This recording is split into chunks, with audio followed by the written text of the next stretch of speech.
So, hello, friends, and welcome to the Global Vegan Business Expo. I am Ruchika Chitrabhanu, and today I take great pride in introducing some interesting personalities because they are young, enterprising, ambitious, passionate, but what sets them apart is that they are on a mission. Each one has a startup of their own which started from home. So, let's hear it from them. We have Pardita from Break of Dawn, Anushri from Soft Spot Foods, Abhay from the founder of Good Milk, and Dilip, founder of Oneness. A very warm welcome to all of you, and thank you so much for being here. Thank you. Thanks for Glad to be having here. us. Good to Nice be for here. having us. Yes. Yeah, it's so good to see you all, yeah, and to be talking to you all. So each one of you is a passionate vegan, and you saw this gap in the market, which inspired you to start your venture from home. Could you share some of the challenges you faced in product development and then bringing it to the market? Uh, Anushri, we can go with you. Yeah, so I think, just before we started recording, Dilip was talking about it, and I really do agree with him. Sorry, Dilip, if I'm repeating your answer, but It's okay. You just I helped me think, shorten my. yeah, I think, say. it's two main things. It's finding the right ingredient suppliers and finding the knowledge for developing a product like this. There's not too many food technologists that might have knowledge on dairy-free cheese, not in India at least. So it's a little tough, and you do have to do a lot of that legwork on your own. I think that was one of the main challenges, and being able to taste your competitors and have some benchmark brands because they're available all over the world, but not so much here. True, absolutely. Abhay?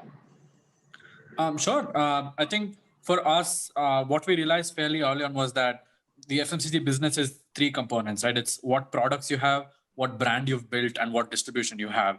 And naturally, as someone without coming from a not business background, I didn't know all this. And we had to realize fairly early on that manufacturing a product at home just isn't enough if you're not going to get a distribution right.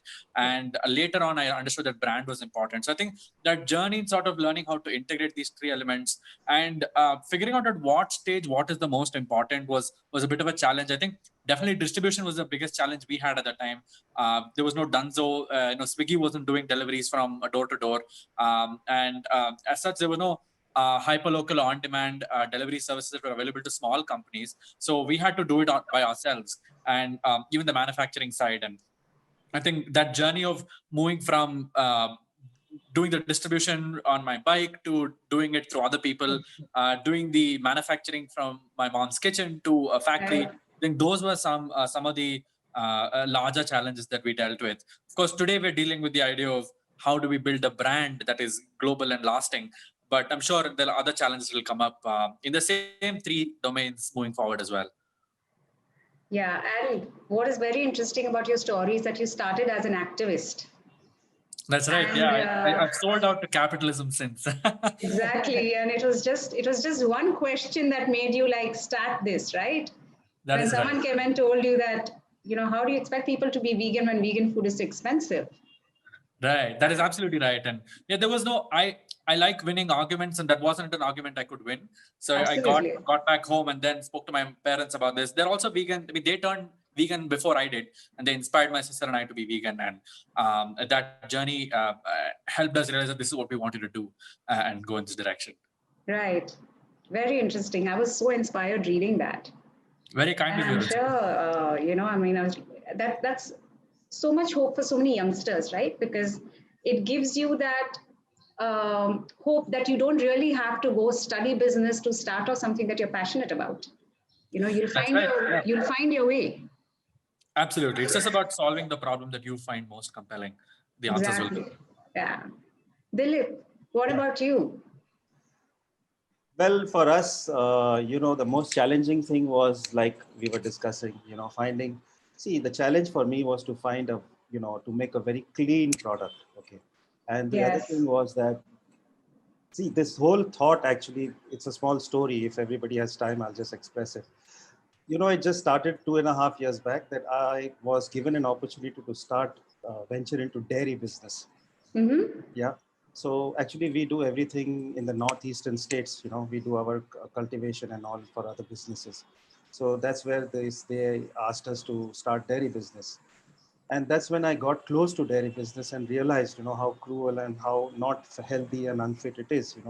But we did a lot of legwork for 6 months to how to implement, how to go about and everything. And then one fine day we abandoned it after just realizing that this is not the right ethical business we must get into.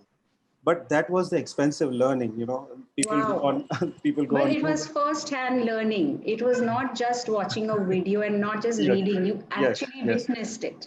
True. So, I mean, your So conviction is like really yeah. strong on that. So because the whole idea started as a commercial idea. I mean, it kept on being a commercial idea along with the ethical thoughts that were getting entrenched. So then we started. First thought was that we must turn vegan uh, from dairy point of view. It was mostly a dairy perspective for us. So when we started to turn vegan, we realized that we have to go through a lot of compromises, Mm-hmm. sacrifices. Okay, because you have to start accepting the changes, accepting the low quality products, not tasting the right way, not behaving the right way to become a part of your life. See, in the West, milk has been used as a beverage. Yeah, They don't mind you put anything in the milk and start selling as long as it tastes good. But in India, milk is milk. Milk is a substitute which is used in the families from heritages right, to make certain things. And if that milk is not right, or if those dairy products are not right, the substitutes, they will reject it. They will right. reject it. However, they are ethical, however, they are, non-cruel, they will have empathy, but they will not change it. Okay. Absolutely. So we tried these almond milks, we tried everything, and then we said that no, I cannot turn vegan or I cannot change dairy with just seeing the cows being suffering. Okay, I might need something which is an easy transition because I'll be very sad if I have to every day sacrifice my tea or my paneer or my anything. And that's a reality, right? A That's lot a of people reality. just That's cannot do absolutely it. So in we have to India. face that. In India, it is a reality. In Yeah, India, it is very difficult because Indian dairy is driven by taste profile. It's driven by not similarity, but not an alternative, but a similar product, same product. Okay, so that's the challenge that we took as at home. I told my wife Kajal, she is very actively involved in this whole thing. I said, yes, make me a milk which I probably will not figure out. Don't put essences, don't put chocolate, just try and make me. And then suddenly one day after a few, weeks rather, she gave me something and I had, and I said, yes, this is very close. This is very close. And then I realized that, this can change so many people's lives who are every day anticipating to be vegan, but they're not being vegan because they are so attached to their tastes. Like my parents, absolutely. they every day would hear stories. My father knew all these things, and I would tell him that you knew you're still having. They said, what to do, beta? This is how everything. This is how the world Yeah. moves. And there's also So tradition. yes, yes. So we got into a small commercial idea, but now we are talking about the challenges. The challenge is that, like we discussed, there are no clean ingredients available. Okay. If clean ingredients are available, you have to go by their word. So for that, what we had to do is we had to get more knowledge. You know. Right. So I have this inherent, innate quality of having food technology information because we are into Mm-hmm. this novel food since 15 years. So there was a lot of self-study, a lot of doing internal homework. Then when we find the right ingredients, they are not available. Challenges to bring and import them. Challenges to bring 500 kilos when you're just using half a gram. So these are the kind of challenges we had to, go through. Only we know, probably this Right. fraternity know that Yes. this is a very good product, non-cruel product, ethical product, special product, noble product. But the markets don't know. I think even what Rangan was saying the other time, that when you go into distribution, people don't treat you as special. They want their Yeah. margins, they want their shelf life, they want their everything to be intact, just like a other commercial product, Right. So you don't get any special treatment. You are just treated as some common product. They will say, okay, yes, I can pat your back that you did a good thing, but what about my profits? What about, everybody talks commercial when it comes to, understanding. They would be they will be happy that you are, ethical, but then they say, okay, that's your choice. But then how do we penetrate the markets which are flooded with these consumer commercial products with just an idea or your ethical idea that no, my product is very special, So Yes. there is no infrastructure to put in these kind of special products. Then it somewhere forces you to go back to commercializing it, because a lot of people say it's very expensive. They find my products expensive. But then I say that, they're expensive for a reason. I'm shedding out so much of profitability or margins to my commercial partners, my packaging, my keeping things very standardized, special products, everything. But then now people are very happy spending the money because they know they're getting the worth of it. Yes. So that's my small story. Yeah. No, that's inspiring. Paridita, you take out almond milk that's fresh. What are the challenges you face? The biggest challenge obviously was that the idea of the idea didn't begin just to make almond milk. The idea was that the almond milk needs to be at somebody's doorstep Right. at breakfast. Because when I turned vegan, that is what I faced the challenge that when I woke up in the morning and I used to be an avid milk drinker. So I'm thinking when I wake up in the morning and if I have to go struggling to look for stuff and which is not there and which is not doesn't taste good, it makes no difference if it's made and it's not delivered to me. So the challenge was not only making fresh almond milk, which meant that I was up all night, which is because Yes. I'm making it and I'm delivering it right away. Because there is no shelf life, there is no Right. preservatives, there are no stabilizers, there's nothing, right? So I'm like, the blenders are on from like 1 to 4, then there is chilling, then the boys come to take it, so obviously there was night was day, day was day, I don't know, there was no sleep, there is still no sleep. So that was one, the timing of it. And of course the distribution is not easy when you begin, right? When you start, when I started out, it was more like I wanted to do it for myself. There was no thought. There was no thought that I'm going to go and go distribute or supply almond milk to the entire city. That was not the idea. It was that Right. I didn't like what was in the market. As everybody knows, it is. I felt it wasn't like milk. It wasn't the greatest alternative. It was thin, it was like water, and I was like, if I have to switch, I may slip back to dairy, and I didn't want to do that. So the point was to make something which one was consistent like milk. You have to, when you drink it needs to feel like milk. And then you know so basically it was made for me, it was made for my Yeah. brother. And after making a few batches, and I have a lot of chef friends, and they were like, this doesn't exist in the market. Freshly made milk didn't exist when I started 3 years ago. There was nothing like make and deliver, like how we get milk at home in the morning. There was no almond milk coming to you in the morning which is freshly made.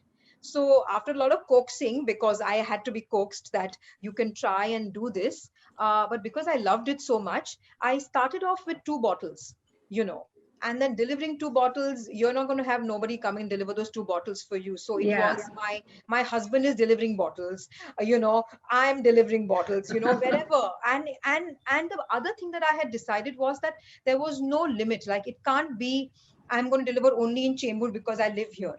It had Yes. to be across the city. So I started with the thing that even if it takes me like crazy amount of heartache or no sleep, or I wanted to deliver everywhere. I didn't want it to be restricted from the beginning. I wanted to just be that the city. So I would go to Powai at like some 6 in the morning. Then we'd go to South Bombay at like some 7 in the morning and deliver like 2 bottles, 3 bottles. So obviously the challenge was the time. It takes a toll on your day-to-day life.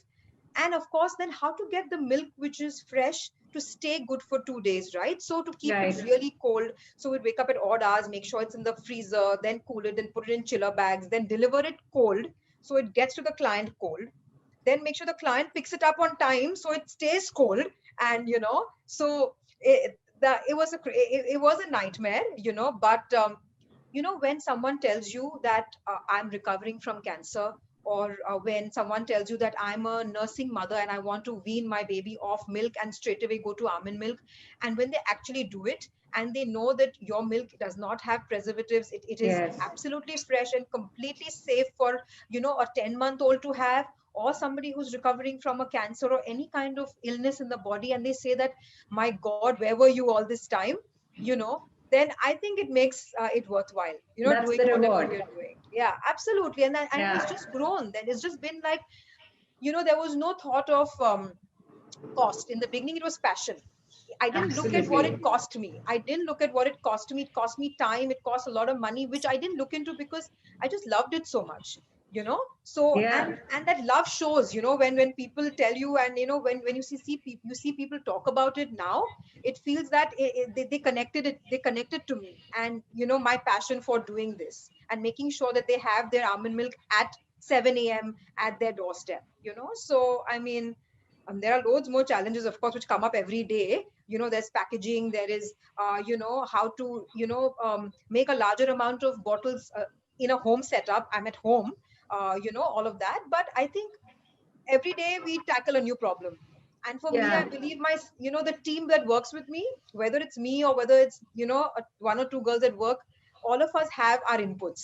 So they will, it's not like it doesn't feel like it's just me. Everybody has a creative input. Okay, what can we do better? And that's how we do it on a day-to-day basis, honestly. Yeah. And I have friends who get almond milk from you and they swear by it. I can tell that they're going to be like your customers for life. For They me, love it's it. been, yeah, because it's been people I started 3 years ago, and I still have the same lot of people who are from 3 years. They're taking the milk every day. Plus, of course, the roster has increased a lot of the number of people who take the milk. But once they start on the fresh milk, right, which I send, they can't revert back to the Tetra Yeah. packs. And I mean, I had to make sure that it tasted good too. It can't just be, as even Dilip said, it can't be ke bas I'm like an ethical brand. I'm like, cruelty free Yes. brand. So kuch bhi matlab, it's not. They want the taste, right? Because they want to be able to feel like I'm not sacrificing my milk, my Absolutely. coffee, my tea, my whatever. Now I think it's enhancing it. Like a lot of people tell me we've never had such good coffee, so it enhances their product, like what they're drinking.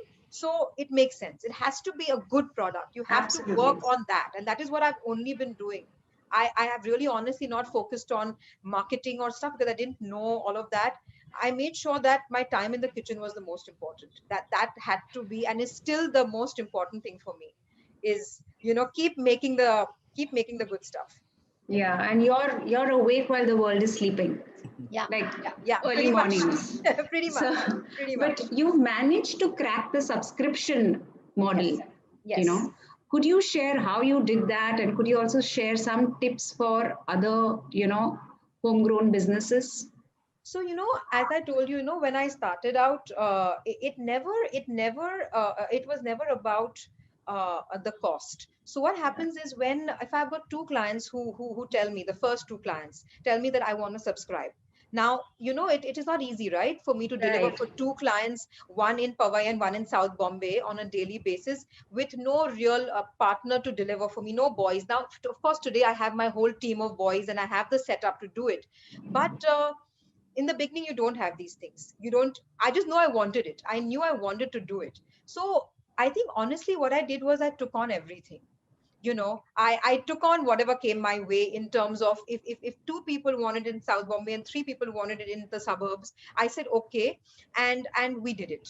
We Wow. didn't. Yeah, yeah, Yeah, you didn't wait for I didn't wait more for it to customers. become, I didn't wait for, okay, Yeah. I'll get 100 clients, then I will get into Then, this whole yeah. subscription thing. No, if you're one client also, you're going to subscribe every day, I'm going to come to you every day.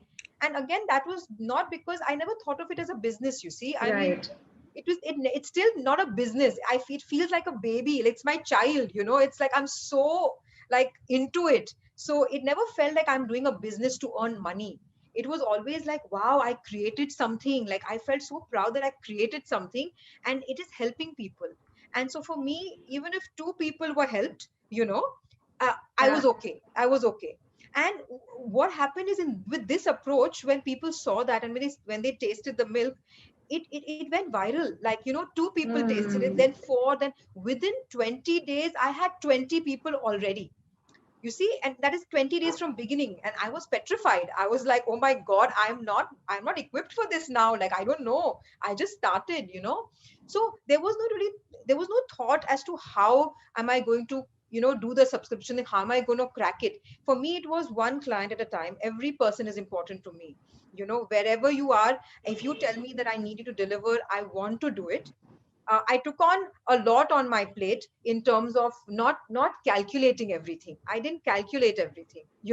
It was more the need to reach out to anyone who asks for help, and Right. slowly I just saw that it just it multiplied.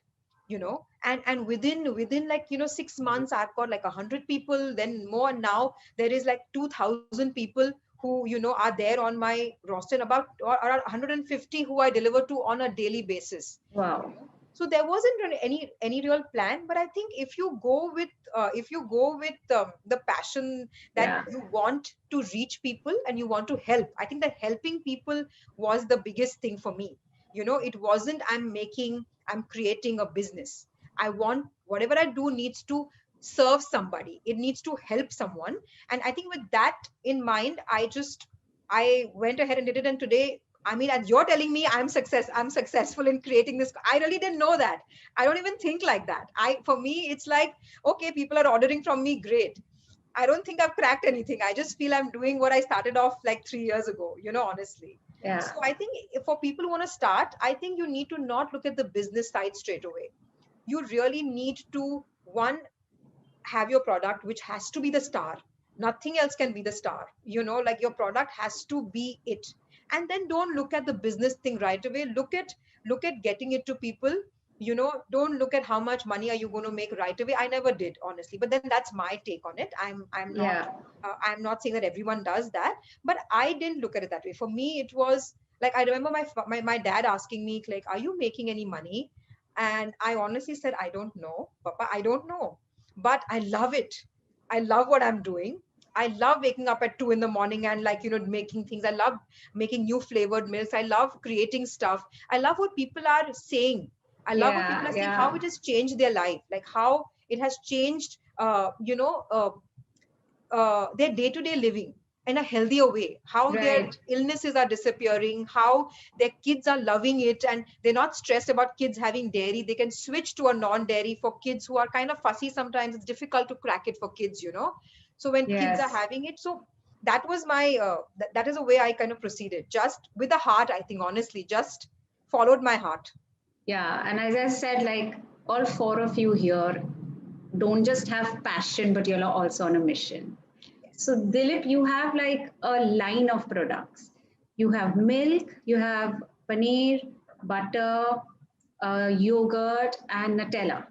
And one more thing, I think I'm missing out. Ricotta. Yeah. Everything that's vegan. Yeah. How did you develop so many products, and how are you managing so many SKUs? See, to most of the people, our model of multiple products is not a sensible way of doing business. People from the commercial fraternity, people from the investment fraternity, they all tell me, they caution me, listen, you can't say that you're doing 10 products or 8 products and then, you're going to become an empire. Right. But, I am a little divergent in these thoughts, a little different from, I feel that if, like, I'm very much with Pardita, what she said, that your product has to be a star. If your product is a star, you can have 10 babies who are doing well Yes. in 10 different Yes. fields. Mm. The only hitch people have is that when you are focusing on a brand, when you are focusing on valuating a brand or creating a valuation of an industry, that's when you got to focus. You got to focus maybe on one product or two product, because that's where you have to put all the energies. For us, it was like, of course, the quality also comes with, that we have an innate knowledge of food technology. Mm-hmm. and it's inherent, it's innate, it's not studied, because I have this experience of 15 years in food tech, creating novel products. Okay. So that helped us a lot. A. B is that we have to be yourself the creator of the product. Like there is a question that, are food technologies, essential at this point? I say that beginning, no, it is you who have to create the product. And like even she said that the product is for the consumer. It is not for making money. Firstly, it is not to make brand. Secondly, all that will happen automatically if the product is accepted. Yeah. Ruchika, we launched in February. Okay. And I met you in Delhi, I think. Yes, that was something which was just an overnight thought, that when we abandoned dairy, okay, and we thought that we want to get into this business, when my wife just made me taste something good, okay, I said, let's go for this. Let's just go and meet people. We had nothing on the shelves to show. I remember that. Yeah. I remember clearly. We just had little lassi bottles, which we were telling people. We didn't have boards, we didn't have signboards, nothing. And we were talking to people and said that we are trying to venture into this. Yes. Then we came back, and 1 year we did a lot of R&D. We mastered the product. We launched in February. March was lockdown. Okay. The entire factory shut down. We are sitting at home, holding on to our lives. What to do? My God. Sitting ideally at home, I said, no, this cannot happen. This cannot happen, because world is moving on. You cannot just abandon everything and sit holed up in your house. We created systems. We created protocols. We created kind of attires for our workers. We coaxed these workers to come back, taking all responsibility of their lives, and we made them stay in our small factory, made them sterilize everything, and we said that we will start. Yeah. Then came the challenge, how do we deliver? That's again, I'm coming to the point that we did it first on our own, sitting in our own car, having a small police permission that, we are allowed to move around in the city, and we used to go and deliver. Then fortunately, things start falling in place, that we got some workers who had bikes. So we got permission for them, ID cards for them, they started. So our business actually started, flourished, and became viral during the pandemic, okay, from March. Okay. Wow. And in those limitations of everything, we were working. And we told everyone, please do not expect a good quality packaging. You also know, we used to pack anyhow and send. Yeah. Anyhow, like one day curd comes in a black box, second day transparent box, third day it's written, it's freshly made, but no batch number, no MRP. Anyhow. Well, it never happened with me. I always got, I thought your packaging was still perfect. Never happened. Maybe I wanted to impress you all the time. But otherwise, my products have gone anyhow to everybody. Yeah. And the acceptance, talking to them every day over WhatsApp, taking their cues. You have been so importantly participating in fine-tuning my products, Ruchika. I must give her the credit also. Thank you. So listening to them, making the product for them, firstly, it's very important. Yes. And that's what we worked on. And foodie, we have, I'm not just trying to express this, but just because it's a way of saying, we must have wasted probably 500 to 1,000 kilos of dry fruits dumped in the drainage, because eventually the batch would not taste the same, or the fight was to be similar. We got a similar tasting milk, but then when we boil, it is separating. I said, no, I don't even want to write that shake the bottle, or it should be milk. It should be milk. The bottle is just moved, and this bottle comes in, and it should do everything what milk does. Like the same way was paneer. But then, we never thought at that time that will this help us to have so many products? We were passionately making. At the same time, that thought was getting a whole commercial brain to work, that how this is.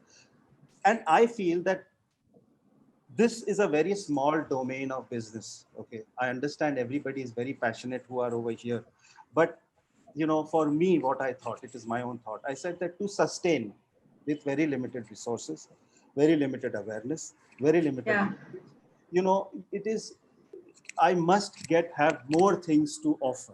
Mm-hmm.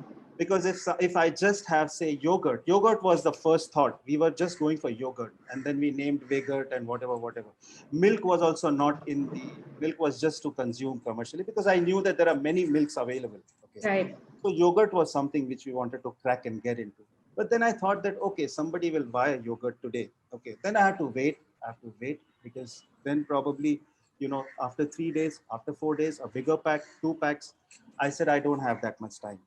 But if I have 5 products or if I have 7 products, my individual billing, even at store, if somebody goes and buys my product, which is available now, or to us when we deliver, it is an average of 750 rupees today, because it is like a one-stop shop where they Right. get paneers, they get their butters, they get their ricotta cheese, they get their yogurt, they get their milk. They may not buy everything in one shot, but today if they buy milk and yogurt, tomorrow or probably day after tomorrow, they come and buy paneer. So, client base is repetitive, but orders are multiplying. So that is helping me in a way. And of course, I know that this is going to be a mainstream business in the next 5 years, but it should not be looked at as a mainstream business from today. It has Right. looked at as an incubating business, infant business, wherein you must have many things. I feel I'm not even educating people or startups to Yeah. do what I'm doing. I'm telling you my journey. That Right. I felt that if because the gap is everywhere. I mean, gap Yes. is in paneer, gap is in butter, gap is in this. So True. if I'm able to do 5 things, not just one, I should do it. So now when I'm sitting with 5 successful products, I have the time to analyze which is doing more, why, which is Yes. less, why. Because some people will say that paneer is not doing good, but then buy, because people don't eat paneer every day. Okay. Yes. Butter is not doing good because butter comes only once in 15 days in the house. Okay. But milk is doing very good. Yeah. But then I have time and space to analyze all these aspects, and then know who's my hero, who's my superhero, who's my sidekick, who has to come later. And probably when I go on a larger platform, like today, we have realized certain things that, low shelf life products, we must not push, however good they are, we must not push commercially into stores. So Mm. we have not withdrawn, but we have slowed down on milk and our cheese Mm-hmm. to mass distribute in stores. Right. So these will be available only in special stores like Nature's Basket and with us, because other places people are not pushing it. They are not aware that they are available. Right. We don't have high fund budgets of it, advertising and things like that. Mm. So my way of thinking is very different. That if I'm able to pull off with 5 products, and maybe there are 3 or 4 more in the pipeline which have been formulated, and if I can do it, I should do it, because the market has the void. Each one is Yes. not going to fight for its space. If I milk Absolutely. somewhere, yogurt can just be next to it, saying plant-based. Okay, they have an array of products which is catering to the entire need of a family. Yes. That's my thought. And there is absolutely, there is still, there's so much gap. Even though there is so many brands doing it, there's still gap, right? Yes. Because our Yeah. country is so large. Very true. Very true. So, and I guess the model has worked for you. It has. I am So, proud of it, and I yeah. am proud that people could not change my mind. And I'm not trying to demean them, and I'm saying that they are on a different plane of thoughts. I'm from a different plane of thoughts. Maybe I Yeah. do it differently, but it has worked for me. It is working well for me. Yes, absolutely. So, Abhay, you started with the mission that you want to make plant-based milk affordable, and you absolutely cracked that. Like, I checked, your price is 120 rupees a liter. So yeah, and then I went and checked, the soy fit that I have at home, that's like 130 bucks a liter. So you actually cracked that and made it the most affordable plant-based milk. And it's available pan India. But you started off with one product at a time. What was the what were what was the pros and cons for you starting with just one product at a time? And then later you started with yogurt and mayo. Did you also start chocolate lately? Chocolate milk. So we don't do chocolates as a Okay, business. chocolate Yeah, milk. yeah. Okay. Yeah. Great question, Ruchika. Thank you.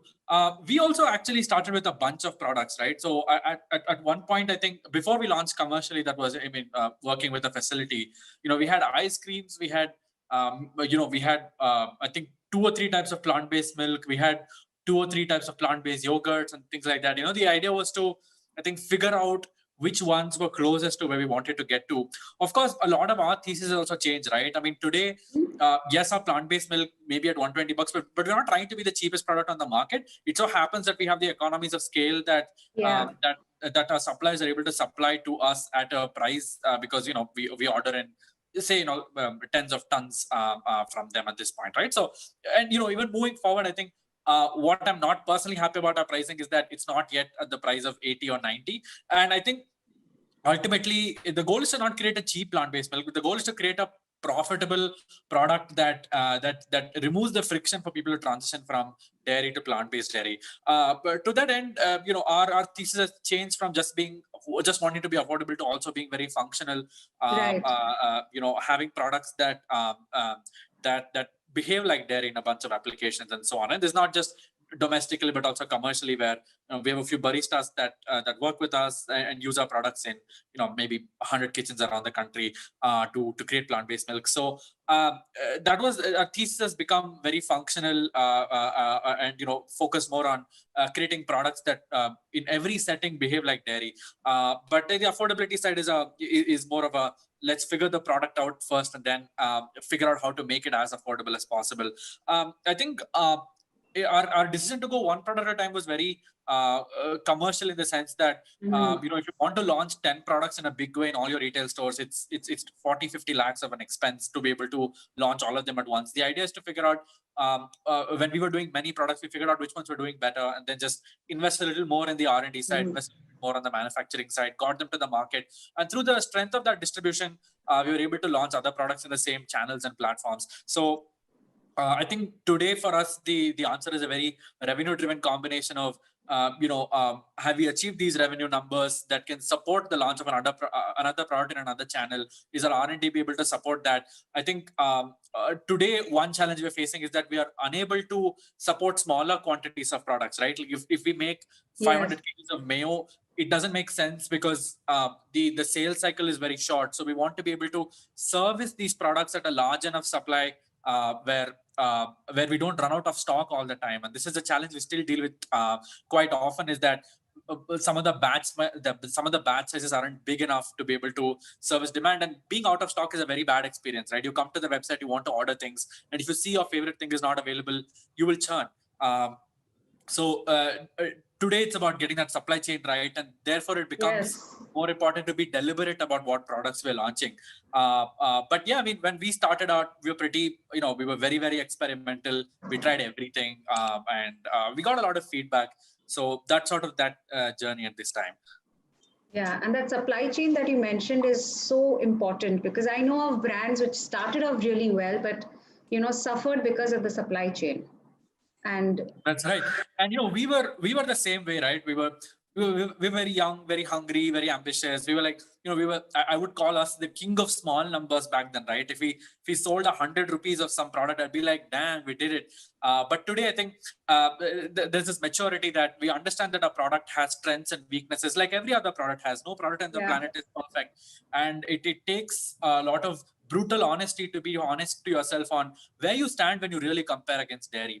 I think when we started, we were like, damn, our product is exactly like milk. It's 10 on 10. And to be honest, it's not. And there are probably no other plant-based milk in the planet that comes 10. If milk was the benchmark, I don't think any plant-based milk is there if you're using the same parameters, right? So, it has taken a bit of honesty to be honest with ourselves and say, here maybe your product is a 6 or a 7. How can you? The 3 is a big gap too, right? I mean, there's a world of difference between a 9 and a 10 in terms of sensory. So that sort of is the awareness and awareness we operate with today. Yeah, and I'm glad you brought this up about about the honesty part, where keeping the dairy as a benchmark and trying to go as close as possible to that. I think that's a psyche, not just you guys or people who are making dairy alternatives need to remove, but also a consumer needs to come out of that psyche, right? Because you can't compare an apple to an orange. Like you're not going to have an orange and say, oh, it doesn't taste like an apple, right? You're having a plant-based alternatives. It cannot taste like a dairy, right? So I think that's a psyche that even a consumer needs to remove, like every time I'm speaking to some friends and they're like, you know what, we tried this alternative, but it doesn't taste like that. I'm like, of course it's not going to taste like that, right? It's not derived from that source. The source is different. There is going to be some difference. True. And what I'm torn between is sort of trying to impose my version of this and say, we don't want to create a plant-based milk that tastes like milk. But I think where the compromise has to be is that we have to sometimes meet the consumers where they are. And that is sort of also in some way a radical acceptance of the world as it is, and saying that consumers want something like milk and they would probably switch if it tasted as close to milk as possible. So whatever our own personal sort of, because we all have biases and prejudices that come with the product development journey. I think the balance we want to strike is as close as possible, which is still a good thing, because we want to essentially, we're in the business of removing friction. I think everybody here has definitely thought of that friction thing very seriously.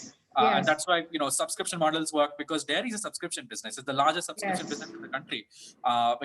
Tens of billions of dollars go into the dairy industry as a subscription business. So it's important to craft that UX around the entire dairy experience, not only from a product side, but from a packaging side, from a distribution side, from an experience with subscription side. I mean, there's a lot of layers to that, and I'm glad to sort of see that everybody here has thought about that very deliberately and deeply.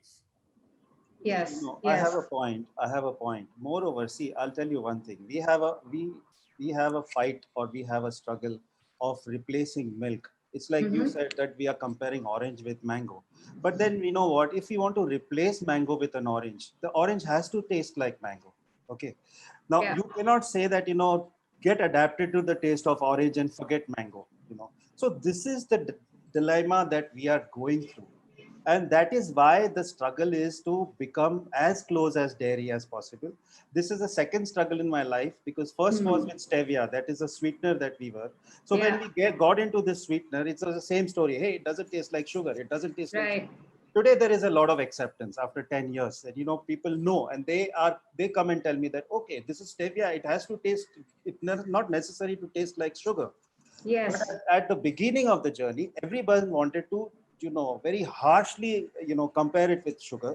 It's the same story. That's where we are also transiting. This whole industry is that right now we are fighting against dairy. Therefore, we need to have it as close as dairy possible. Yes. Sooner or later, or gradually. The awareness is there. Yes. Once the awareness is there, people will start accepting this also as beverages, which are flavored differently, tasting, and whatever it is. Yeah. Anushree, you spent 15 months formulating your cheese from home. Is that right? Yeah, 18. Oh, wow. 18 months. Okay. And then you started out with a commercial scale factory. You didn't just start it out from home. So what was the future that you were seeing for these plant-based cheese that time? Yeah. So 18 months is enough time, I think, to understand how people are accepting the product, to get some kind of product validation. While I was doing the trials from home, apart from, my own family, friends, people we knew that were trying to cut out dairy. So I would send them samples, and you kind of get an idea of what people think of the product.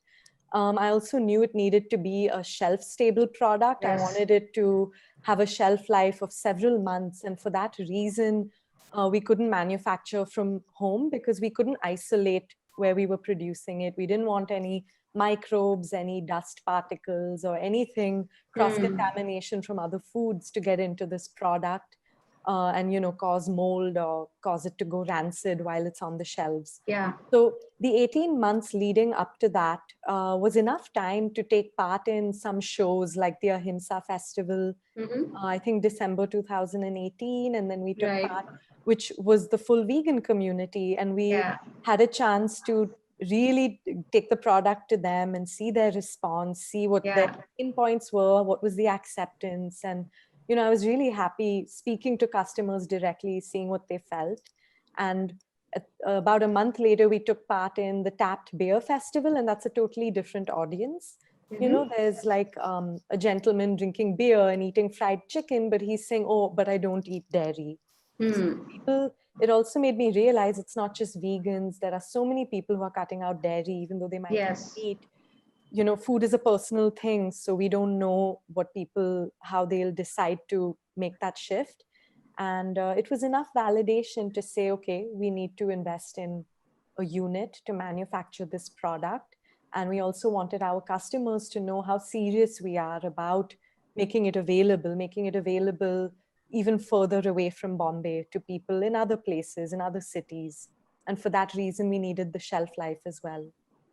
Yeah, but it's a very, very tricky product. Like cheese is something that's so tricky to get the consistency right.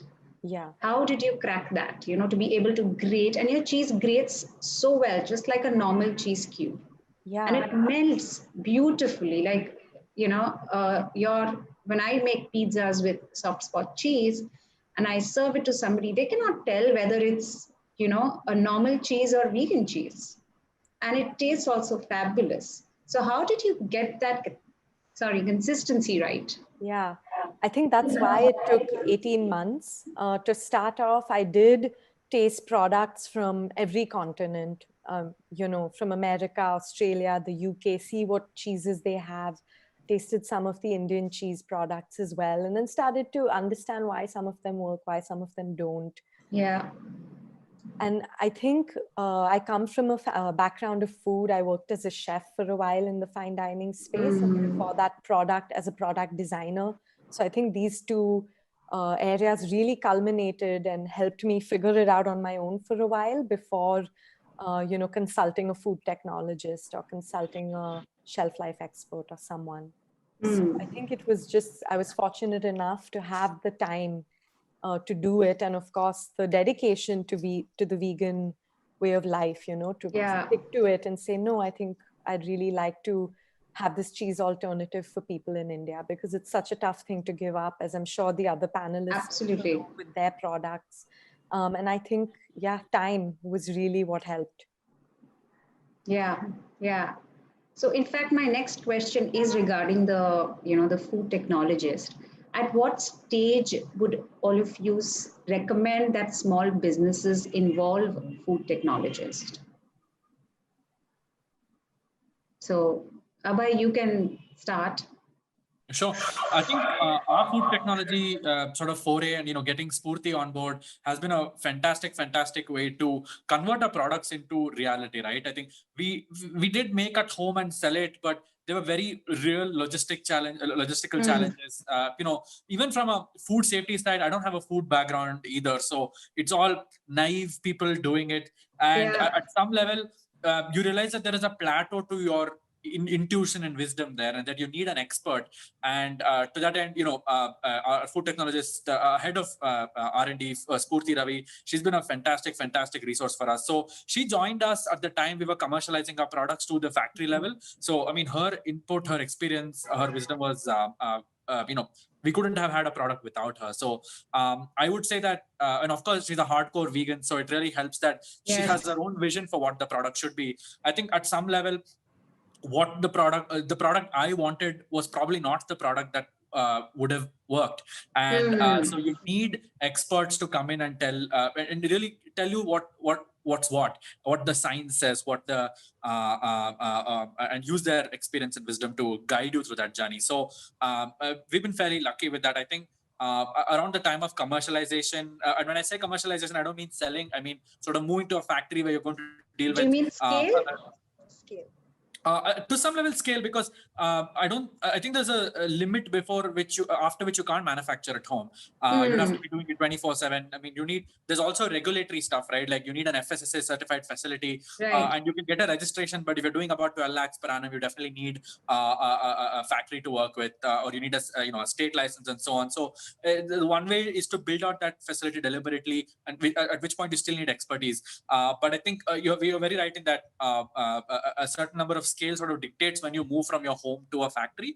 But when you go into that factory, everything changes. The second you move to a factory, the taste of your product, the texture of your product, the shelf life, the mouthfeel, everything changes. And you need someone who has dealt with this in a very systemic way to sort of help you navigate these challenges. And for sure, I mean, right now, Good Milk isn't me, right? It's the management team that has really brought in their expertise. I often say that I am the least smart person in the room, and I just stay out of the way of our experts. And so, yes, very, very important, I think, at the right stage, they will make a world of difference. Yes, absolutely.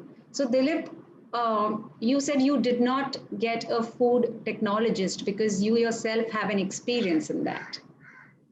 So do you think you would maybe in the near future introduce a food technologist, or you wouldn't have the need? See, I am now consulting with 2 food technologists for fine tuning where we are falling back in the product. But you know, anybody, any individual who would answer this question would do it from their own personal experiences or personal thoughts. You know, so to me, you know, my prime focus firstly was the taste. You know, I said that if I want to change, I need to change the product, not the taste.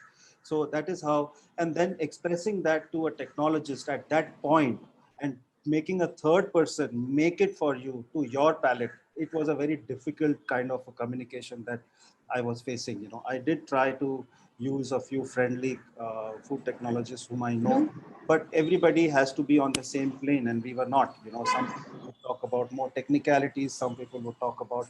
So I said that this time is now. I must invest all my knowledge or gain more knowledge along. Right. It's easier for you to, if you have a little bit of knowledge, then to add on more knowledge is a little more easier. So that way it helped me focus on what my core focus was for the product. I never wanted to create a brand. I never wanted to go commercial first. I wanted to first go try, make a milk or paneer that anybody will not feel the difference. Yes. So once I had made that, and then I knew that now I have made it, now I need to fine tune it. You know, now what is the packaging needed? What kind of, vacuum packaging I need? What kind of sterilization I need? My milk is still not stable, I must say, in front of everybody. It is still, sometimes it behaves wonky in 30 days. Sometimes it withstands 45 days, which we clean 45 days. But you know, these are the small things for which I need, I have started consulting technologists. So it's a very open-ended question in the sense that when do you need a technologist? Yes. If you have an idea, if you just have an idea that you want to crack it, then you need technologists from day one. But if you want that you have expertise to create a product till one level, wherein people's thoughts will confuse you, rather, you know, will not align with you, then you must go ahead and make it to that level. Not necessarily a commercial product, but you know, a product which has the profiles that you want it to have. You know, and then over that you can take whatever extra expertise that you need for commercializing it, or for whatever else that you require. Or you need, of course, you need and all, you know, like Rangan said, that there are a lot of parameters when you go for commercial, because when you scale from a home grinder to a 100-liter batch, you know, the entire specifics change, you know. So of course we did it ourselves to that level, but then when it is scaling up, when we need licenses, when we need protocols to follow, standards, regulations, that time you need the expertise. Right. So Anushri, with you did for 18 months yourself. And then at what stage did you introduce a food specialist? I mean, a food technologist? Yeah, so we still don't have a food technologist.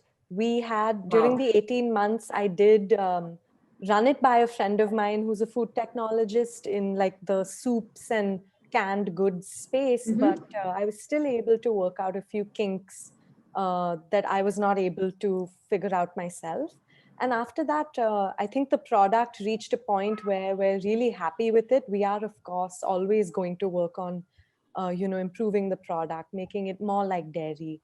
But we are very happy with it. And the focus right now is on just scaling up and making it to more people. And after that, I think we will get a food technologist to start doing, quick prototypes of new products we want to launch. And that's all because I may not have the time to do it myself, and I don't want to slow down that process just because I'm busy with other tasks in the business. Right, right.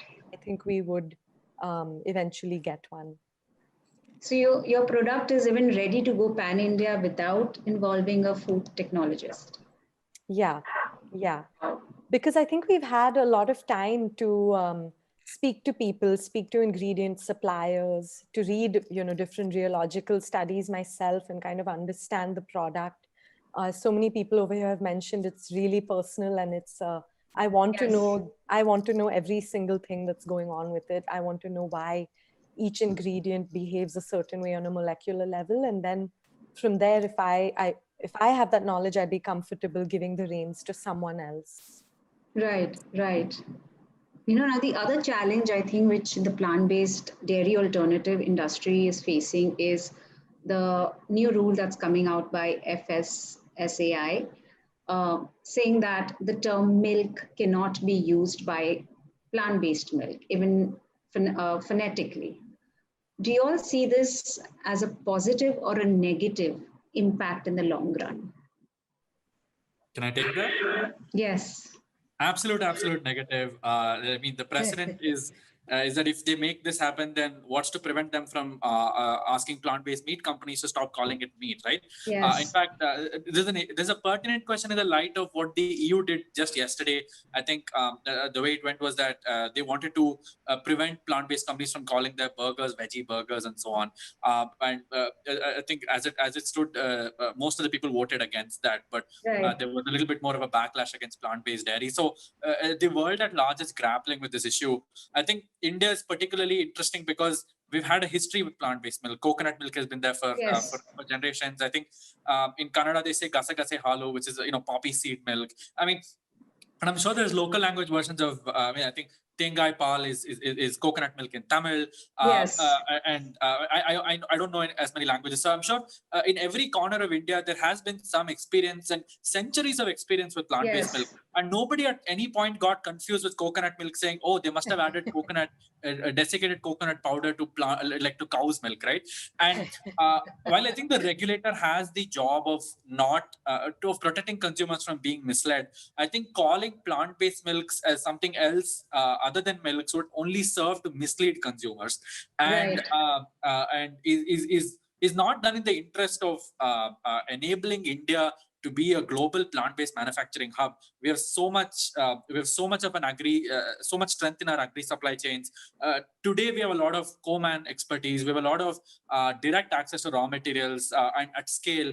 And a lot of the native Indian ingredients are now being used in global plant-based companies. For example, Just Egg uses mung beans, which is such a popular ingredient here. Absolutely.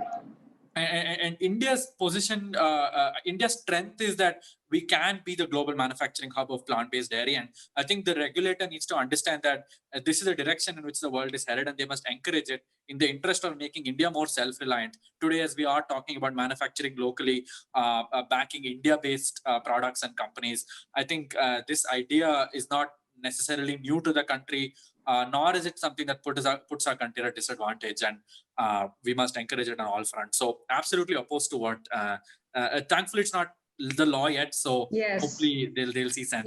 The dairy industry is trying hard. And interestingly, even the definition includes coconut milk. So it just doesn't say, of course it says milk from cows, but it also does say milk from coconuts. So it does include coconut milk. So from definition point of view, that was the first thing I checked, when I heard about this. So yeah, you're right. And as you said, in many cultures, these have already been there. Right. They've already been there.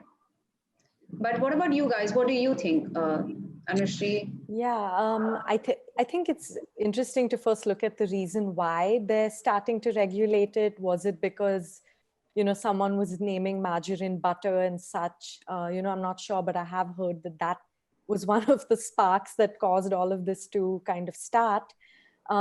It's happened all over the world. Oatly got sued in Sweden. Miyoko won a case where they were telling her not to call her butter.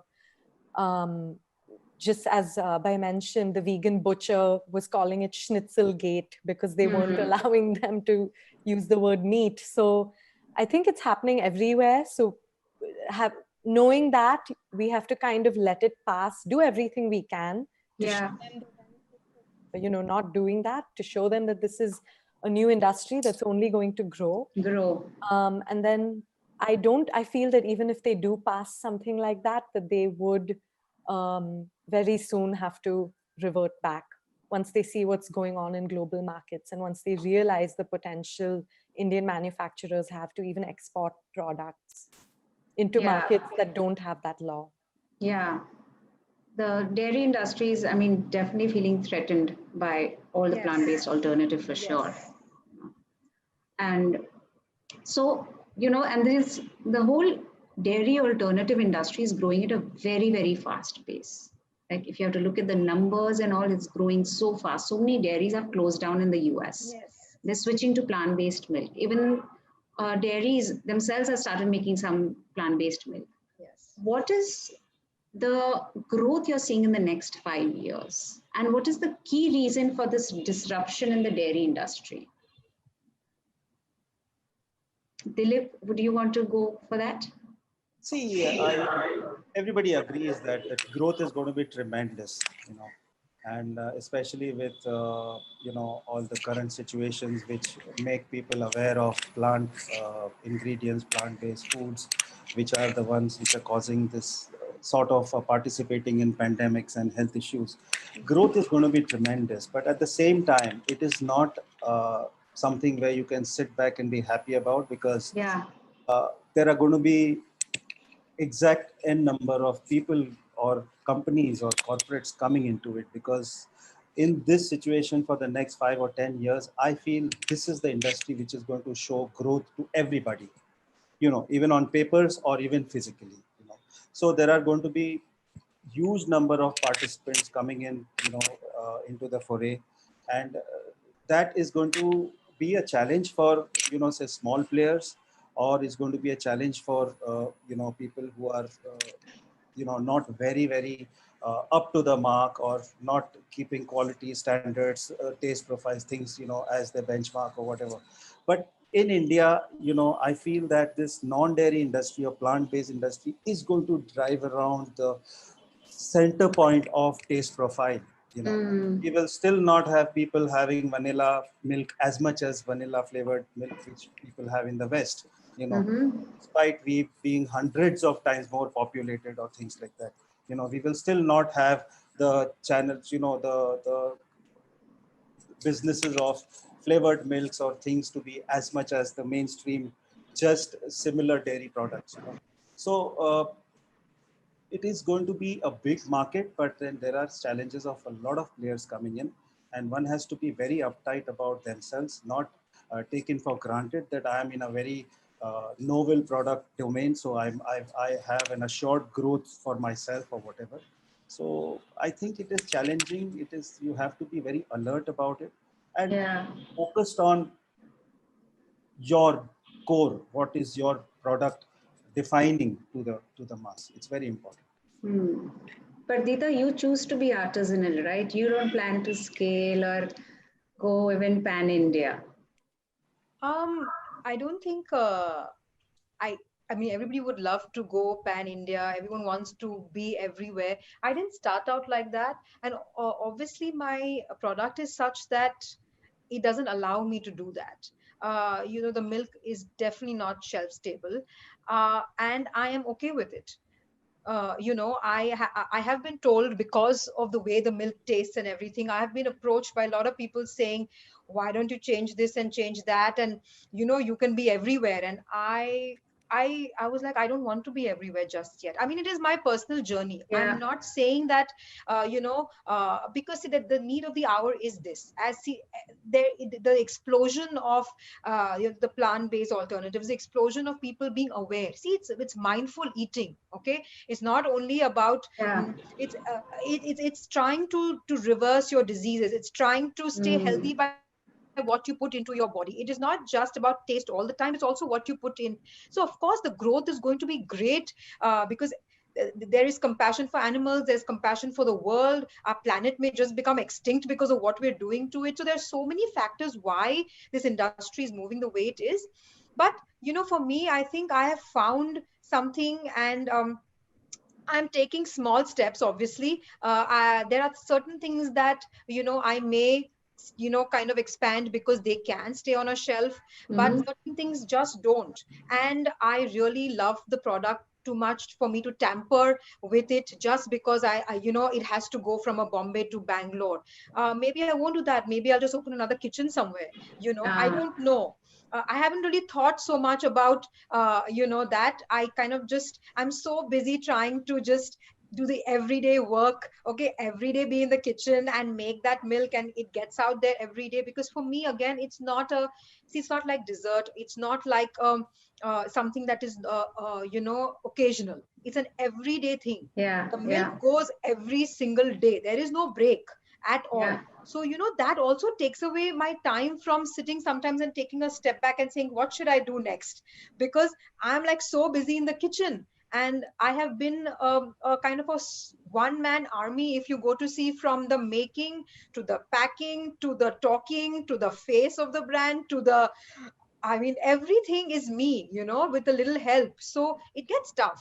Yeah. So I like the space that I occupy right now. I'm not looking at competing. I'm not looking at what people are doing. I really love what I'm doing. And I think everybody has that personal journey. Like some people know absolutely. from the beginning that I want to be on the shelf, and it's great because it's their vision. And when you feel passionate about something, you will make it happen, But my thing is, like, I would love to be maybe in cafes around the city. I would love to be used, like, because apart from milk, I also make feta cheese, which is extremely popular now. And, I've heard about it. Yes. So, and I'm so proud of that because, it just came out of nowhere. It came out of the need for me to have salad, honestly, and with feta cheese on it. And for a cafe or for a small little restaurant or whatever to say that, we would love to use your feta cheese because it tastes better than even the dairy feta on our salads or something. I like that space. I'm excited about that. Those kind of collaborations I like. Again, it has to gel with me and what I feel for my product. My journey can't be what the world wants. Sometimes it has to be very personal too. Yes. And I think yes. if you go that way, I think you will find your space wherever it is. It doesn't have to be a very large space. I never thought about it that I have to occupy this space in the market because there are so many beautiful, amazing people doing so many things. So I think everybody has their corner. Everybody has their space. And I think all of us are complementing each other, egging each other on that, continue doing the work that you're doing to make, make our country or make people aware that they can stop dairy, that they can take care of their health without, by stopping this dairy and trying to focus on what they put into their body. Yeah. So being artisanal is something I love right now, and I'm kind of enjoying that little thing. Let's see how that goes. Wonderful. That's wonderful. So Anushri and Abhay, another 5 years, can I see your product like in Europe or in US? Do you all have international plans, or you guys you all have just started? Abhay, in fact, was the first Indian to be featured in Forbes 30 under 30. I remember that was such a, all vegans felt so proud about that. But yeah, you guys have just started out, right? There's like the whole life ahead. So do you all plan international markets in the future? Want to go first, Anushri? Yeah, sure. I don't have a very long answer, but that I think I would like to be a little flexible over the next few years and see what the market tells me. But definitely, I think, as Abhay mentioned, in the Middle East and certain Asian countries, there's a lot of potential to make people's lives easier. Yeah. And it'll, of course, require a lot of work from our end to get the appropriate compliances and things in place. But definitely it would be a proud moment to see it on the shelves somewhere outside India. Yeah, yeah. Great. I mean, as far as the prediction goes, I'd be very wrong. I think if you asked me 5 years ago, where would be this, in 2020, and had I not predicted a pandemic, I'd be very wrong. So I don't know where we'd be 5 years from now. I think the goal is to get to be as large a company as we can be, and then use that leverage that comes with being just large to add, to add more value to our movement. And I think definitely, like Anushka said, it would be wonderful to see Good Milk outside of India. But what I'm also trying to be very cognizant about is that there's 1.3 billion people in India. Yeah. And I would have done a poor job if we didn't do justice to us being here. Yes. And sure, global markets tend to be lucrative. I think, especially perhaps in countries where people are able to spend more on plant-based dairy, I think the margins are higher. There may be more of a brand recall. But there's something about the hard challenge of building a business in India that is and a plant-based dairy one that does the dirty hard work that is needed to scale to a level where we're recognized amongst one of the big dairy brands here, right? And to me, that story is very compelling. So of course, I'm sure at some point we'll get there. But today I'm fascinated by the India story. What can we do here, and how big can we get here? And that's what we're focusing on. Actually, I agree. In fact, India itself is such a huge market, right? And I should have rephrased it and asked, in 5 years' time, can I see each of your product in every household? Literally, like if they have dairy at home, they should also be having a non-dairy substitute. If somebody is having milk at home, they should also be having either almond milk or good milk or milk or that should actually be the target. The next 5 years, that anybody you meet says, oh, you know what, I don't consume milk, I consume the plant-based milk or a plant-based cheese. Yeah, so that's great. So what would be a message you would want to give young mothers actually? I'm a mother myself. I'm not a young mother, though I've got two grown-up children. But what would be the message you would want to give young mothers? Like, as a mother, I always tell parents of my children's friends that the worst thing you're doing is giving dairy to your children. At least, please stop giving that. The other things later, but stop giving that. What is the message that you all would want to give? May I? Yes. I love this question. That's why, as I don't talk too much, I'm like, extremely introverted. But when I started Break of Dawn, and then my first baby client, my first baby client was 10 months old. And I remember the person who asked me, and she was like, she was weaning off her baby off breast milk, and had heard about me and said that, what do you think, and can I give this to my baby, and what do you think, and etc. And first of all, I was just amazed that, wow, that people are thinking like that already. Like, it is not something we thought. Like, when I had my kids, I didn't. We didn't even have that thought ever, So the fact that someone is thinking that I don't want to introduce dairy at all, like, don't corrupt the baby's system at all, And of course, the baby took to it like, crazy. I mean, she loved it. And, I said, please check with your doctors if you need how much, whatever, but it's going to be the greatest thing you'll ever do, And after that, I've got babies who are again 9 months old. And whenever they're weaning off their baby, the ones who are aware about it, they're always asking. And because it is a milk which is made fresh, the one thing that, as a new mother, you may not want to give a Tetra Pak milk, which is kept on the shelf. You may think a little, okay, should I not? But when you tell them that I'm making it at 3 and you're getting it at 5, in your house, or 6, it's as fresh as it can get. And that is going to be great for your baby, and you can do it. So I have got like a whole range of babies, parents now, not only babies, but even pregnant women. They completely stop dairy. They have been told to go off dairy, and because they don't want to again they just don't want dairy in their system, and with the kind of allergies and with the kind of issues that milk is giving today, you know.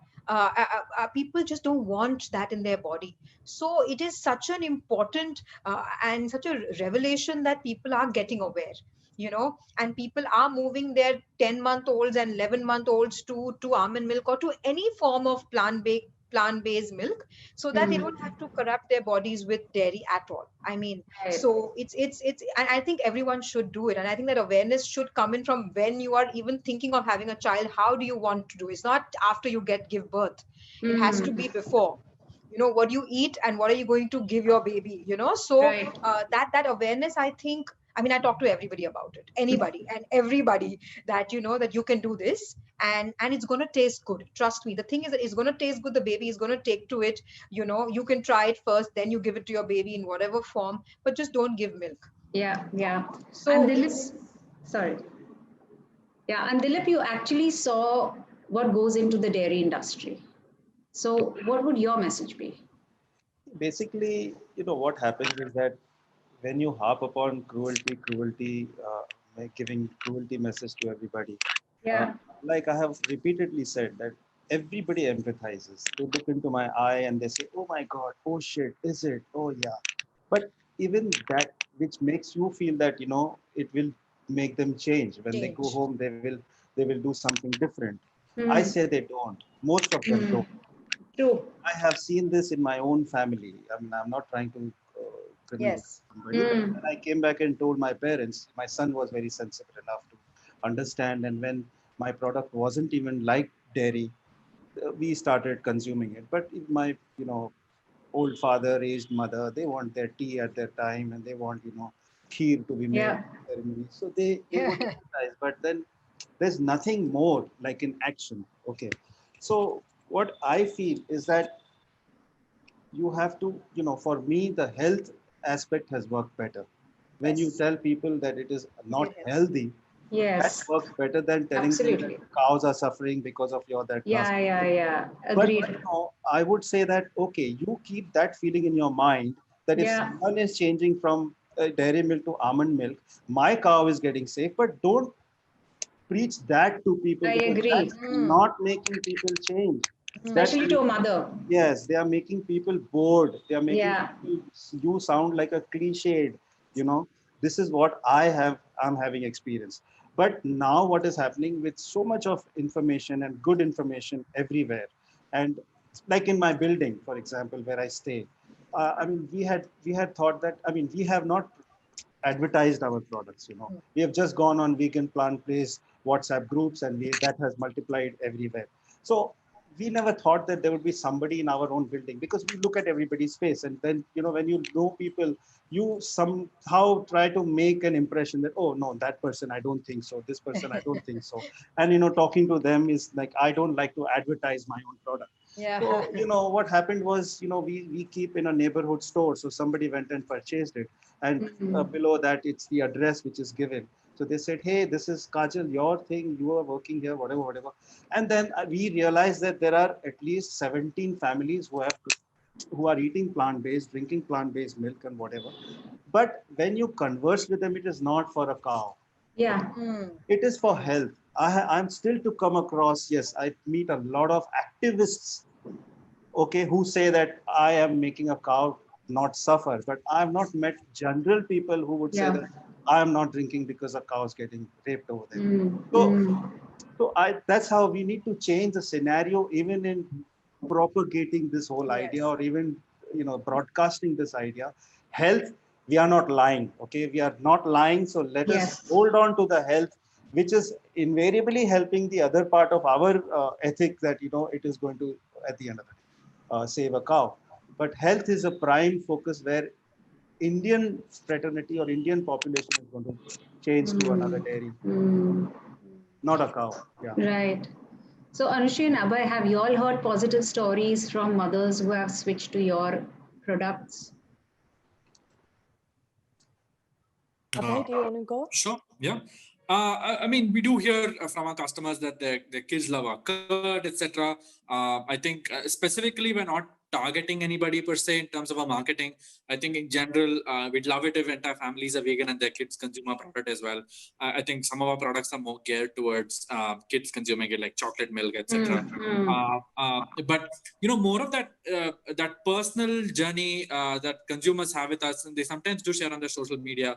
But I think I am personally not as focused on those personal journeys. It's more about, for me, making sure that everything is working, nothing is on fire, etc.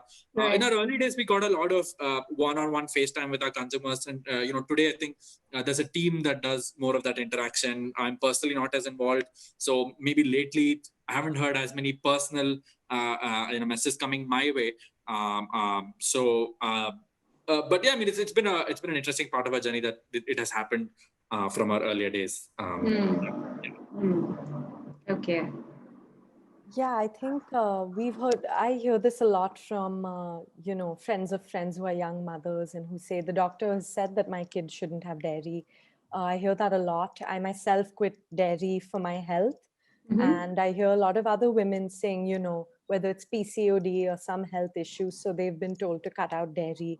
So I think people are thinking, along those lines.